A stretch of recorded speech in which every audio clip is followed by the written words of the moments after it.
Ang dami pala nagre-request na ako muna daw yung mag-vlog. Yan ang sabi ng kapatid ko pero parang wala namang nagre-request. Nung una ayaw ko talaga kasi nahihiya ako. Pero binigyan niya ako ng pera kaya pumayag na rin ako. Kaya sana magustuhan niyo tong vlog ko. Kasi baka mawalan ako ng career. Kahit wala naman akong career. Chawot, nakasuot pala ako ng takong. Kasi kapag suot ko to, bumibilis yung trabaho ko. Na parang ganito oh. O diba, ang bilis niya. Ang dami palang nagtatanong kung saan ko nabili yung takong ko. Hindi ko rin alam kasi pinamana lang sa akin to ng nanay ko. Ginagamit niya daw to nung dalaga pa siya. Ako lang kasi yung mag-isang babae kaya sa akin lang niya ibinigay. At heto, nalinis at nasara ko na rin yung harap ng tindahan. Kaya pumasok na ako sa tindahan para makahanap ng makakain. Yan kasi yung ginagawa niya. Kaya gagayahin ko lang din siya. Iniisip ko nga kung ano kayang magandang gawin dito sa tindahan. Kaya kinuha ko na yung iPad kung ano kayang magandang pwedeng gawin. At nagulat nga pala ako na 16,000 followers na pala siya. Ay, 16 million pala. Kaya naman naisip ko na igagawa ko na lang siya ng cake para naman matuwa siya at masulit yung binayad niya sa akin. At bigyan niya pa ako ng maraming bonus. Kaya share out kay mama. At dahil kumuha ako sa tindahan, hati tayo sa ibibigay na bonus ni Chawot. Pinagpahinga ko na nga muna yung takong ko, baka masira. Ito kasi talaga yung paborito kong takong, kaya bawal talaga tong masira. First time ko nga palang gagawa ng cake ngayon. Sana ma-perfect ko at matuwa din yung kapatid ko. Kung wala pala kayong budget na pambili ng cake, pwede nyo tong gayahin kasi ang mura lang talaga niya. Siguro wala man ito sa 200 pesos. Kaya ano, tara, cake tayo. Alam nyo, hindi ko expect na ganito kahaba yung gagawin kong vlog. Kasi sobrang hirap talaga mag-vlog. Ang daming proseso. Katulad yan, hindi ko alam kung ano sasabihin ko. Kasi ang tagal kong pinipit-pit itong tinapay. Pero syempre, inumpisahan ko kaya talagang tatapusin ko to. At pagkatapos ko nga pala itong pinitpit yung tinapay, ito na ang result. Charan! Hindi pa pala siya perfect kasi hindi pa tapos. Gagawa pa pala ako ng isa para mas malaki siyang tingnan. At heto, pagpapatungin mo lang siya para magmukha talaga siyang cake. Hindi nga pala siya pantay kaya ire-retouch ko na muna. Tsaka parang napansin ko parang cookies yung ginagawa ko at hindi cake. Kaya kapag hindi nagmukhang cake to, cookies na lang yung gagawin ko. Chawot, cake talaga tong gagawin ko. At pagkatapos ko nga palang nagawa to, lalagyan ko na siya ng toppings. At heto, kinuha ko na yung mga chocolate na paninda ni mama. Binuksan ko na sila isa-isa. Tapos i-melt ko siya sa mainit na tubig.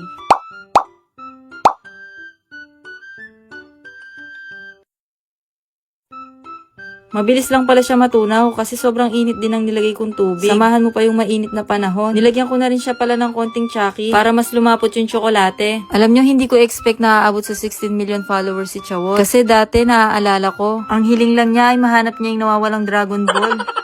Hindi, kahit 1 million followers lang, masayang-masaya na siya. Deserve naman niya yun kasi napakabuti niyang bata, napakabuti niyang anak, at napakabuti niyang kapatid. Basta yan yung request niyang pinapasabi niya sa akin bago ako mag-edit ng vlog na to. At wag ko daw kalimutan. Kaya share out sa kapatid ko, sinabi ko na yung request mo.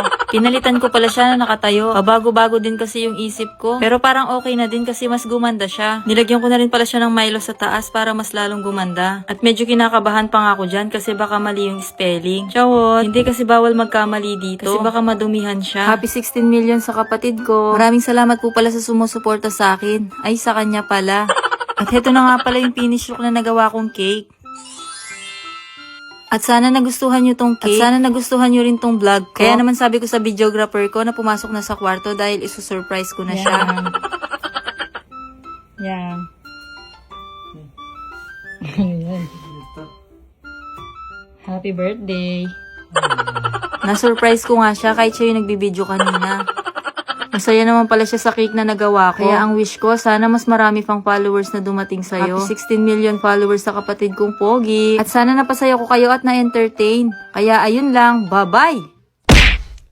Kakascroll ko nga sa TikTok, napanood ko tong inihaw na balot. Bigla tuloy ako nag-crave ng balot. Gusto ko nga siyang puntahan kaso sobrang layo niya sa amin. Sa mga oras na yan, iniisip ko kung anong gagawin ko. Kailangan ko makain yung grilled na balot na yon kasi gutom na ako. Di na nga ako nagdalawang isip dyan, kinato ko na yung pintuan ni ate. Bukas nga niya ng pintuan, sabi ko sa kanya gusto ko ng balot. Kala nga niya pinagluloko ko siya. Sinong oras na din to?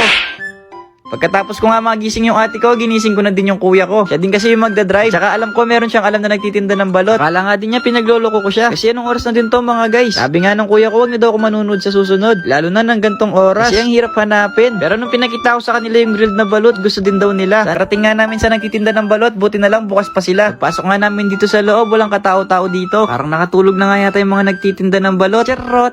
Heto na, lumabas na si ate na nagtitinda ng balot. Tinuturo nga ng ate ko dito, ang dami daw balot sa loob. loob. Sabi naman nung nagtitinda, incubator daw yan ng mga iba't ibang itlog. Shoutout pala kay ate na nagtitinda ng balot. Nakafollow din daw siya sa akin. Kaya itutur na din daw niya ako dito sa loob. Saya ko nga dyan kasi ngayon lang ako nakakita ng ganyang karaming itlog na nakalagay sa incubator. Pagkatapos nga namin tignan yung mga nasa loob ng pinto, pumasok na kami dito. Sabi pala ni ate, yan daw yung magiging resulta kapag napisa yung balot. Ang cute nga nila dyan parang ayoko nang kumain ng balot. Charot! Gusto ko nga bumili ng isa kaso baka mapabayaan ko lang. Hindi ko na nga kayang alagaan yung sarili ko, mag-aalaga pa ako ng iba. Uy! Charot! Grabe, ang cute talaga ng baby duck na to. Parang nakukonsensya tuloy akong kainin. Pero gutom talaga ako, kaya kakainin ko talaga yung balot na yan. Buti na lang din pala may tindang chili garlic si ate. Kasi yun yung ilalagay natin sa taas ng balot. Pagkatapos nga namin bumili, magsasara na daw si ate. Pagkarating ko nga sa bahay, nugasan ko na kagad tong balot. Kasi baka anong oras ako matapos. Saka medyo matagal din kasing ilaga tong balot. Pero i-steam ko muna siya bago ko siya ihawin mamaya. Sa mga oras na yan, pinagpipray ko na lang talaga na masarap tong gagawin ko. Kasi ngayon ko lang gagawin tong grilled balot. At saka first time ko makakatikim ng gantong balot. Nasa 50 to 1 hour ko din pala in-steam tong mga balot. Tapos sinanda ko dito itong gagamitin kong pang ihaw. Sinubukan ko muna pala tong isang balot kung matataob siya. Kaso natataob talaga siya mga guys. Baka matapon lang siya mamaya kaya nag-iisip-isip muna ako dito kung gagawin ko. Una ko nga naisip dyan kung gagawa ko ng alambre na bilog. Pero feeling ko mas mag-work tong pangalawang naisip ko. Naghahanap pala ako ng tansan dyan. Yan din kasi itatry ko mamaya para maging stand ng balot. Para hindi rin siya mahulog sa maling tao. Ay maling balot pala. Charot! Inisa-isa ko na pala silang balatan dito. Kalahati lang kasi dyan ko lalagay yung chili garlic paste. Tinanggal ko pala yung plastic sa loob ng tansan kasi baka magdikit yung itlog. Tsaka baka maglasang soft drinks. Charot! Kinakabahan nga ako dito baka mahulog ako sa'yo. Uy! Charot! Buti na lang talaga hindi sila nahulog. Habang iniihaw na nga tong balot, naglagay na din ako ng chili garlic paste. Grabe ang bango na niya. Heto pala yung itsura namin tatlo magkakapatid habang iniihaw tong balot. Tapos yung kuya ko na yung nagtutusok dyan ng mga balot. Habang binivideo ko pa nga to, excited na akong kumain ng grilled na balot. Parang kaya ko ngang ubusin to, kulang pa nga eh. Uy! Charot! Heto na, taste test ko na mga guys. Lalagyan ko lang ng suka para mas masarap. Kakainin ko rin pala to ng buo. Sobrang sarap niya mga guys. Sulit na sulit yung pag-crave ko ngayong gabi. Samahan mo pa tong masarap na maanghang na sabaw ng balot. Grabe, sobrang worth it mga guys. One more pa.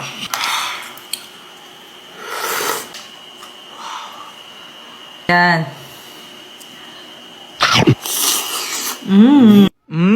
Sabi ng ate kong parang kambing. Charot! O heto, para sa'yo to Baka magtampo ka sa'yo na tong bato. Charot!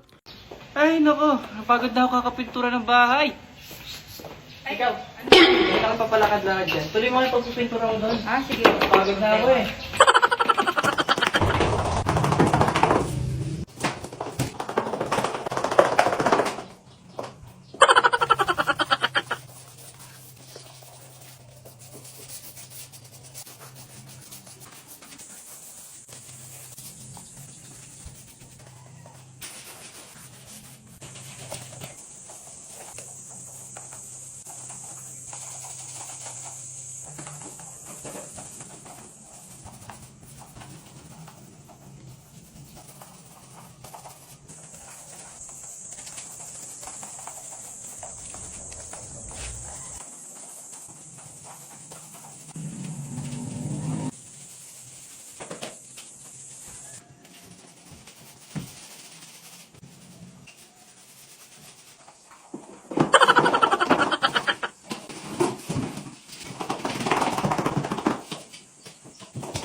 Tingin.